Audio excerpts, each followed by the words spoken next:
Tonight, on Closer Look, there's calls for accountability after an off-leash dog bit a 9-year-old Guelph girl in the face. Guelph Today reporter Santana Bellantoni covered this story and joins us tonight from Guelph. Santana, walk us through the events that led to Abby being attacked by the dog and subsequently taken to hospital. Abby was actually headed to dance class, and as she was just about to open the door to the car to get in to go to the dance class, the neighbor's off-leash dog bit her in the face. It was pretty bad.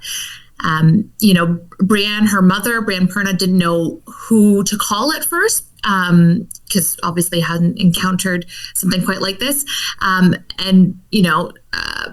Believed that maybe Humane Society was the first person to call, but ultimately ended up calling the police, who ended up meeting them at the hospital to take their statements. Now, this isn't the first time that this dog has bitten a child. In fact, Abby's 12-year-old sibling was bit last month in the arm. So I guess the question here, Santana, is what's the response been from authorities such as public health or the police after the second biting incident? Do they seem to have taken the family's concerns about the dog's behavior seriously?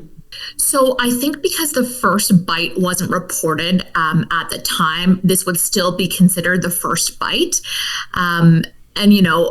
Police confirmed that the dog owner received a non-criminal provincial offense under the Owners Liability Act.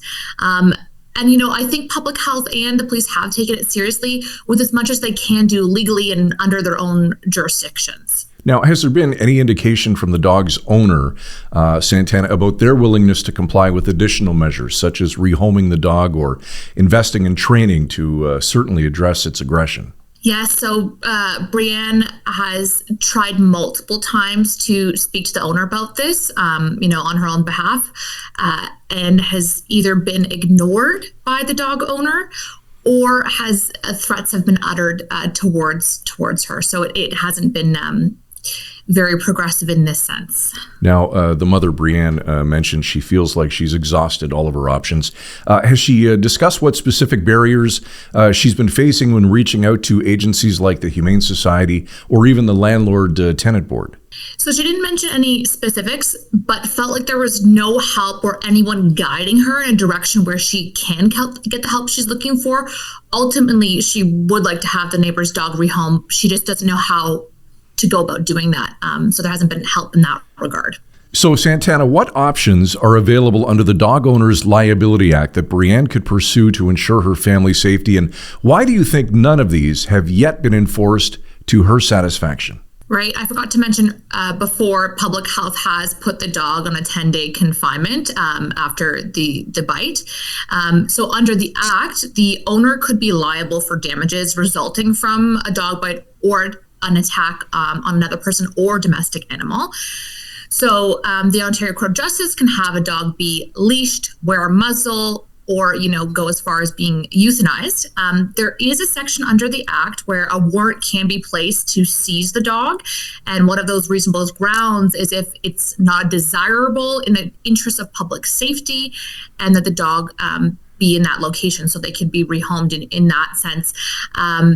So no, I don't think any of these things have been enforced to Brianne's satisfaction because, she was on a dog walk with her own dog, came across the neighbor's dog, and the dog didn't have a muzzle. So she had asked the owner if they could put a muzzle on the dog, and that just wasn't an option. She received the threats then.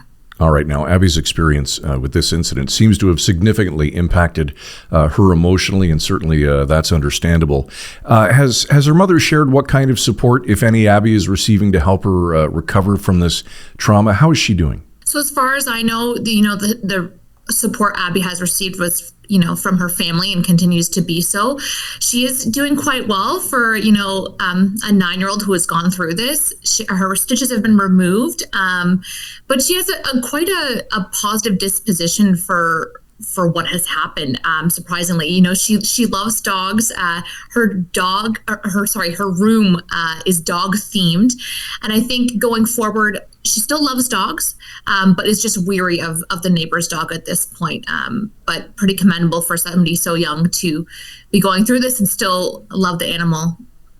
Absolutely. There's Guelph Today reporter Santana Bellantoni reporting from Guelph tonight. That's all for Closer Look on this Wednesday. We'll be back with another episode tomorrow night at 7. For all of us at Village Media, thanks for watching.